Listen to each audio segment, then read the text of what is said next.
Legendary నటుడు శోభన్ బాబు గారికి మహిళా ప్రేక్షకుల్లో అభిమానులు ఎక్కువగా ఉంటారు. టాలీవుడ్ లో మోస్ట్ హ్యాండ్సమ్ హీరోగా నీరాజనాలు అందుకున్న శోభన్ బాబు గారు అనేక సినిమాల్లో నటించి అలరించారు. శోభన్ బాబు గారు తన హీరో వేషాలు తప్ప ఇంకా ఎలాంటి పాత్రలో నటించరని అప్పట్లోనే తేల్చి చెప్పేశారు.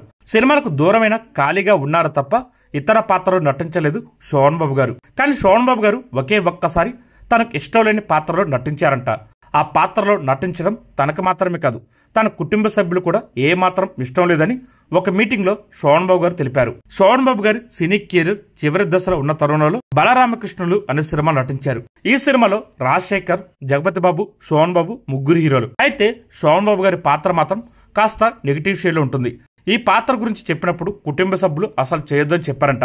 నాకు కూడా ఇష్టం లేదు, కానీ నిర్మాతకిచ్చిన మాట ప్రకారం ఆ సినిమాలో నటించినట్టు శోభన్ బాబు గారు తెలిపారు. శోభన్ బాబు ఊరి పెద్దగా కోపిష్టి పాత్ర తరహాలో కనిపిస్తారు. శోభన్ బాబు, రాజశేఖర్ అన్నాదమ్ములుగా నటించారు. 1992 సంవత్సరంలో ఈ సినిమా విడుదలైంది. ఈ సినిమా విడుదలేక తన లేడీ ఫ్యాన్స్ రియాక్ట్ అయిన విధానాన్ని శోభన్ బాబు గారు ఒకసారి గుర్తు చేసుకున్నారు. ఈ సినిమాలో మీ పాత్ర చాలా బాగా నచ్చిందని చెప్పారంట. అదేంటమ్మా, నా తగ్గ పాత్ర కాదు, నేనెప్పుడు ఇలాంటి పాత్ర నటించలేదు, నిర్మాతకిచ్చిన మాట కోసం నటించా, అదెలా నచ్చిందని అడిగారంట.